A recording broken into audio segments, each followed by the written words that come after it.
जय हिंद साथियों, स्वागत है आपका आपके अपने YouTube channel target with Ajit में। साथियों, उम्मीद करता हूं कि आप सभी स्वस्थ होंगे और अपनी अपनी तैयारी ज़बरदस्त तरीके से कर रहे होंगे।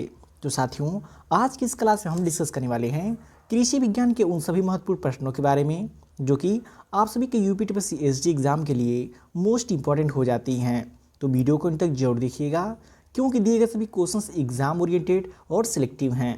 और साथियों, वीडियो के लास्ट में कुछ क्वेश्चन आप सभी के लिए होमवर्क भी है जिसका आंसर कमेंट बॉक्स में जरूर दीजिएगा। तो आइए देखते हैं। जैसे पहला प्रश्न है, मिट्टी के सूक्ष्म जीव सबसे अच्छे से बढ़ते हैं। जो मिट्टी के सूक्ष्म जीव होते हैं वो कितने पीएच पर सबसे अच्छे तरीके से ग्रोथ करते हैं? तो याद रखिएगा 7 पीएच पर जो कि मिट्टी के जो भी सूक्ष्म जीव होते हैं वो अच्छे तरीके से बढ़ते हैं। और आइए इससे संबंधित अन्य जो कि सूक्ष्म जीवों के पीएच के बारे में समझते हैं जो कि एग्जाम में आपके पूछा जा सकता है। तो बात करें सूक्ष्म जीव जो कि 6 से 7 पीएच पर बढ़ते हैं, लेकिन सबसे बेस्ट जो कि 7 पीएच सबसे उपयुक्त माना जाता है सूक्ष्म जीवों के लिए। और बात करें फंगस के लिए, क्योंकि एग्जाम में पूछाता है फंगस के लिए सबसे उपयुक्त पीएच मान क्या होता है, तो 4.5 टू 6.5 पीएच पर बढ़ते हैं कौन? फंगस। वहीं बात करें एक्टिनोमाइसीटीज़ की कि एक्टिनोमाइसीटीज़ की अच्छी वृद्धि के लिए पीएच क्या हो जाता है, तब याद रखिएगा 7 से 8 पीएच हो जाती है। वहीं बात करें यहाँ पे चारा नहीं, चावल, चाय और तंबाकू की, इन तीनों के लिए पीएच बेस्ट कौन सा होता है? 4 से 6 पीएच जो कि बेस्ट होता है। तो इन सभी टर्म्स को याद रखिएगा, आपके एग्जाम में एक क्वेश्चन यहाँ से पूछा जा सकता है। नेक्स्ट क्वेश्चन है, अम्लीय मिट्टी के लिए जिम्मेदार स्रोत है। साथियों, सॉइल साइंस का मोस्ट इंपॉर्टेंट क्वेश्चन है कि अम्लीय मिट्टी के लिए जिम्मेदार स्रोत कौन सा हो जाता है? तो याद रखिएगा लीचिंग के द्वारा जो कि मृदा अम्लीय हो सकती है। आइए इसके अतिरिक्त जो है कि मृदा के अम्लीय होने के कारण को जानते हैं। तो बात करें अम्लीय मृदा उत्पन्न होने के कारण, कौन कौन से कारण हैं? क्वार्ट्ज एवं सिलिका की अधिकता के कारण जो कि मृदा अम्लीय हो जाती है। अम्लीय उर्वरकों का प्रयोग जैसे कि अमोनियम सल्फेट, अमोनियम नाइट्रेट इत्यादि उर्वरकों का प्रयोग करने से भी मृदा अम्लीय हो जाती है। अत्यधिक वर्षा होने से घुलनशील लवण भूमि में नीचे चले जाते हैं, वह मृदा अम्लीय हो जाती है। तो वही बोला है लीचिंग के कारण भी मृदा अम्लीय हो जाती है।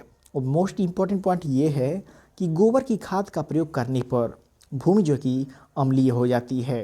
तो एग्जाम में आपके क्वेश्चन पूछा सकता है किसका प्रयोग करने से मृदा अम्लीय हो जाती है? तो याद रखिएगा गोबर की खाद का प्रयोग करने से भी मृदा को जो है कि अम्लीय हो जाती है। और आइए बात करें लवणीय मृदा की, क्योंकि देखिए अम्लीय के साथ साथ लवणीय और क्षारीय मृदा भी आपसे पूछा सकता है कि लवणीय मृदा का बनने का कारण क्या है या फिर क्षारीय मृदा बनने का कारण क्या हो जाता है। तो बात करें लवणीय मृदा के निर्माण का कारण क्या होता है? उच्च तापमान, शुष्क व अर्ध शुष्क क्षेत्रों में होता है। किस प्रकार की मृदा का निर्माण? लवणीय मृदा का निर्माण। और लवणीय मृदा कैसे होते हैं? तो याद रखिएगा वाइट होते हैं। जो भी लवणीय सॉइल होते हैं वो वाइट होते हैं। और बात करें क्षारीय मृदा के निर्माण की, तो कल भी हमने बताया था कि क्षारीय मृदा भूमि में अघुलनशील सोडियम कार्बोनेट एवं सोडियम बाइकार्बोनेट आयनों की अधिकता से बनती है। किस प्रकार की मृदा? क्षारीय मृदा। तो साथियों देखिए किस प्रकार एक क्वेश्चन से आपको कम से 5 से 6 क्वेश्चन लर्न होते जा रहे हैं। तो इन सभी पॉइंट्स को भी नोट करते जाएगा, क्योंकि आप सभी के एग्जाम में यहाँ पॉइंट से भी एग्जाम में क्वेश्चन पूछे आ सकते हैं। तो साथियों, क्वेश्चन का लेवल आप सभी को देख के पता चल रहा होगा कि दिए गए सभी क्वेश्चंस एग्जाम ओरिएंटेड और सिलेक्टिव हैं। तो वीडियो की क्वालिटी और कंटेंट आप सभी को पसंद आ रहा हो तो प्लीज़ वीडियो को लाइक और शेयर करके चैनल को सब्सक्राइब जरूर कर लीजिएगा, क्योंकि मैं डेली आप सभी एचटीएस स्टूडेंट्स के लिए ऐसे ही रिवीजन क्लास लेकर के आता रहता हूँ। नेक्स्ट क्वेश्चन है, भारतीय वनस्पति सर्वेक्षण की रेड डाटा बुक में निम्नलिखित के नाम हैं। साथियों, मोस्ट इंपॉर्टेंट क्वेश्चन है ये। क्वेश्चन पीसीएस लेवल तक के एग्जाम में क्वेश्चन में पूछाता है। तो यूपीटीए में आपके 100% देखने को मिल सकता है कि भारतीय वनस्पति सर्वेक्षण की रेड डाटा बुक में निम्नलिखित के नाम हैं। किसके किसके नाम हैं? तो याद रखिएगा लुप्त प्राय पौधों और जानवरों की सूचियां हैं। किसकी किसकी? लुप्तप्राय पौधों और जानवरों की सूची हो जाती है। नेक्स्ट क्वेश्चन है, सांख्यिकी का दुरुपयोग। क्या सांख्यिकी का दुरुपयोग हो सकता है? तो यस, तथ्यों को विकृति करने के लिए अक्सर जानबूझकर किया जाता है। क्या सांख्यिकी का दुरुपयोग जो कि अक्सर जानबूझकर किया जा सकता है, वैसे तो संभव नहीं है, लेकिन कब संभव है? जब जानबूझकर करेंगे तभी संभव है।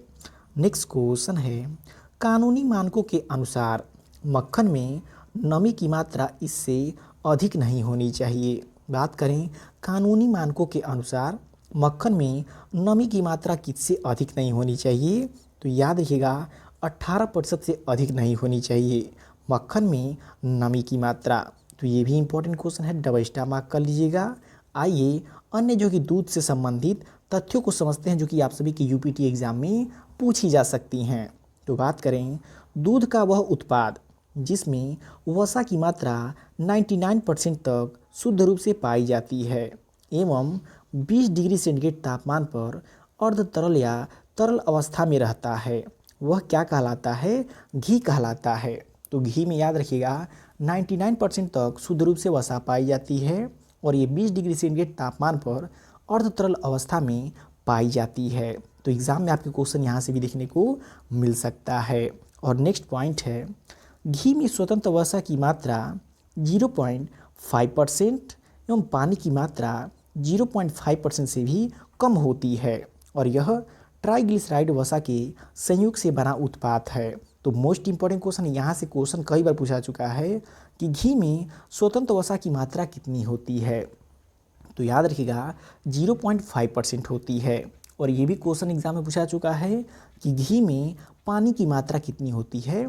तो 0.5% से भी कम होती है। तो ये सभी पॉइंट्स इंपॉर्टेंट हैं, याद रखिएगा। तो साथियों, वीडियो की क्वालिटी और कंटेंट आप सभी लोग को पसंद आ रहा हो तो प्लीज़ वीडियो को लाइक और शेयर करके चैनल को सब्सक्राइब जरूर कर लीजिएगा।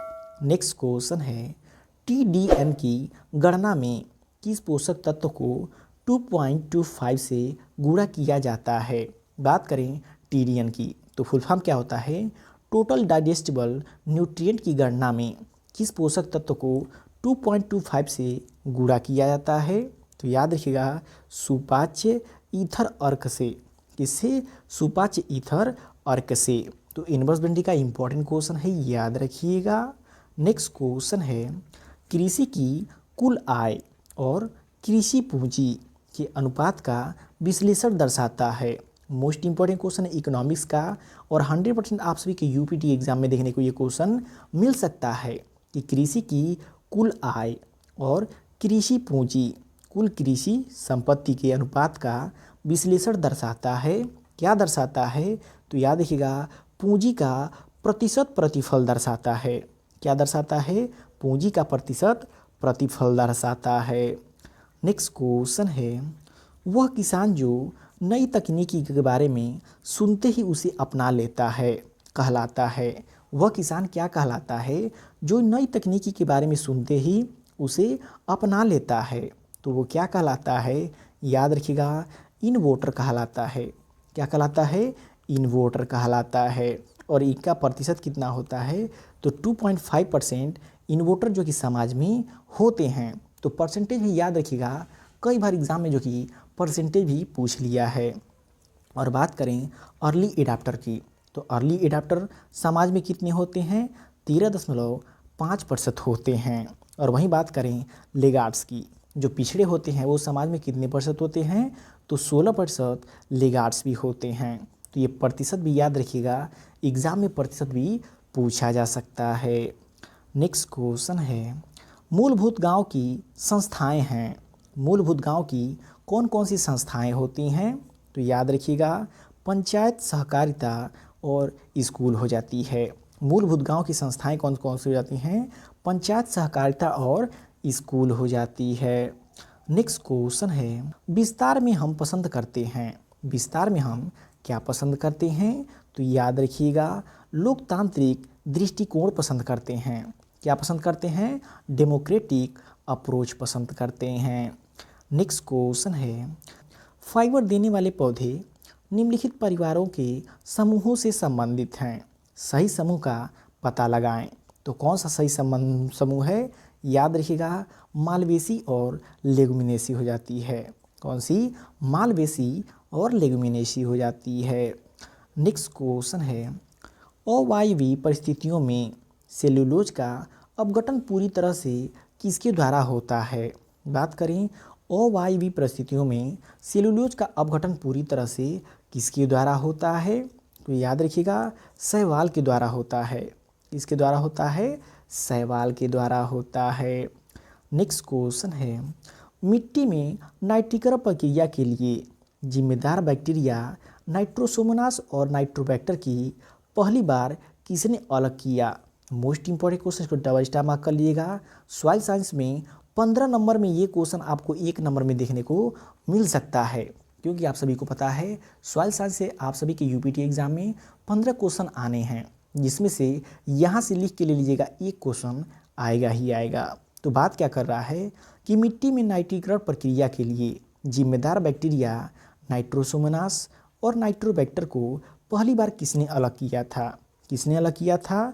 तो याद रखिएगा, विनोग्राडस्की ने। किसने किया था? विनोग्राडस्की ने अलग किया था। आइए साथियों, बात करते हैं नाइट्रिफिकेशन की प्रक्रिया के बारे में फुल डिटेल में। तो सबसे पहले बात करें, नाइट्रीकरण कहते किसे हैं? तो सूक्ष्म जीवों के द्वारा अमोनिया का नाइट्रेट में रूपांतरण को क्या कहते हैं?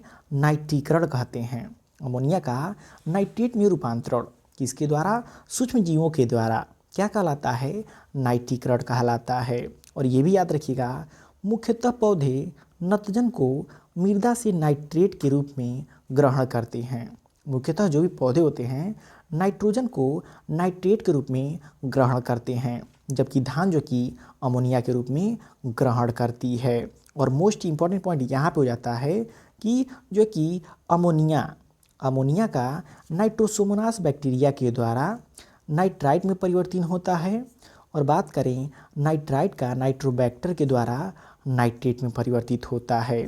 तो यहाँ दोनों से आपको एक क्वेश्चन देखने को मिल सकता है कि अमोनिया का नाइट्राइट में परिवर्तन किसके द्वारा होता है? नाइट्रोसोमोनास के द्वारा होता है, और नाइट्राइट का नाइट्रेट में परिवर्तन नाइट्रोबैक्टर के द्वारा होता है।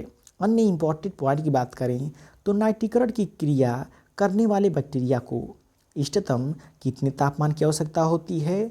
30 से 35 डिग्री सेंटीग्रेड। और पीएच कितना ज़रूरी होता है? 6.5 से 7.5 पीएच की भी ज़रूरत होती है। तो ये सभी पॉइंट्स इंपॉर्टेंट हैं, इन सभी को नोट करते जाइएगा। तो साथियों, क्वेश्चन का लेवल आप सभी को देख के पता चल रहा होगा कि दिए गए सभी क्वेश्चंस एग्जाम ओरिएंटेड और सिलेक्टिव हैं। तो वीडियो की क्वालिटी और कंटेंट आप सभी को पसंद आ रहा हो तो प्लीज़ वीडियो को लाइक और चैनल को सब्सक्राइब जरूर कर लीजिएगा। नेक्स्ट क्वेश्चन है, बैक्टीरिया के नाइट्रोबैक्टर और नाइट्रोसोमोनास प्रजातियां किस क्रम से संबंधित हैं? बात करें बैक्टीरिया के नाइट्रोबैक्टर और नाइट्रोसोमोनास प्रजातियां किस क्रम से संबंधित हैं? तो याद रखिएगा किस क्रम से संबंधित हैं? स्यूडोमोनाडेल्स से संबंधित हैं। किससे संबंधित हैं? स्यूडोमोनाडेल्स से संबंधित हैं। नेक्स्ट क्वेश्चन है, जलमग्न चावल के पौधों के जड़ों को ऑक्सीजन की आपूर्ति करने में शैवाल की भूमिका की जांच सन 1913 में निम्नलिखित के द्वारा की गई थी। किसके द्वारा किया गया था? तो याद रखिएगा, WH वेरिसन और PAS अय्यर के द्वारा किया गया था। तो इम्पोर्टेंट क्वेश्चन है, याद रखिएगा। नेक्स्ट क्वेश्चन है, मिट्टी में सूक्ष्म जीवों की संख्या और उनकी गतिविधियां सबसे अधिक होती हैं। बात करें मिट्टी में सूक्ष्म जीवों की संख्या और उनकी गतिविधियां सबसे अधिक होती हैं, किस ऋतु में होती हैं? तो याद रखिएगा, बसंत ऋतु में होती हैं। किस ऋतु में होती हैं? बसंत ऋतु में होती हैं। नेक्स्ट क्वेश्चन है, विश्व में पाम ऑयल का सबसे बड़ा उत्पादक है। विश्व में पाम ऑयल का सबसे बड़ा उत्पादक कौन सा देश हो जाता है? तो याद रखिएगा, इंडोनेशिया हो जाता है। कौन सा देश हो जाता है? इंडोनेशिया हो जाता है। नेक्स्ट क्वेश्चन है, जुलाई वर्ष का सबसे अधिक वर्षा वाला महीना सामान्यतः प्राप्त होता है। जुलाई वर्ष का सबसे अधिक वर्षा वाला महीना है, उससे सामान्यतः कितना प्रतिशत वर्षा प्राप्त होती है? तो याद रखिएगा 30% वर्षा प्राप्त होती है। और भारत में किस प्रकार के मानसून के द्वारा जो कि वर्षा होती है, तो सबसे अधिक वर्षा भारत में दक्षिण पश्चिम मानसून के द्वारा होती है। इसके द्वारा दक्षिण पश्चिम मानसून के द्वारा लगभग 80% वर्षा जो कि दक्षिण पश्चिम मानसून के द्वारा ही होती है। तो इन सभी पॉइंट्स को याद रखिएगा। नेक्स्ट क्वेश्चन है, निम्नलिखित में से कौन सा एक शाकनाशी है? इनमें से कौन सा एक शाकनाशी है? तो याद रखिएगा इनमें से कोई भी नहीं जो कि शाकनाशी है। इनमें से कोई भी शाकनाशी नहीं है। तो यहाँ पे राइट आंसर होगा इनमें से कोई नहीं।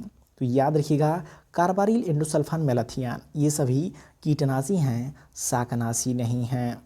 नेक्स्ट क्वेश्चन है 2,4,6 ट्राइक्लोरोफीन एसिटिक एसिड का रासायनिक नाम है। किसका नाम है? तो याद रखिएगा फेनाक का नाम है। इसका नाम है फेनाक का नाम है। और याद रखिएगा फेनाक जो है कि एक हर्बिसाइड है और इसका जो कि असर मृदा में 2 वर्षों तक रहता है। सबसे अधिक वर्ष तक रहता है, 2 वर्षों तक इसका जो कि प्रभाव मृदा में होता है। नेक्स्ट क्वेश्चन है साधारण बारहमासी खरपतवार केवल किसके माध्यम से बढ़ते हैं? साधारण बारहमासी खरपतवार जो होते हैं केवल किसके माध्यम से बढ़ते हैं?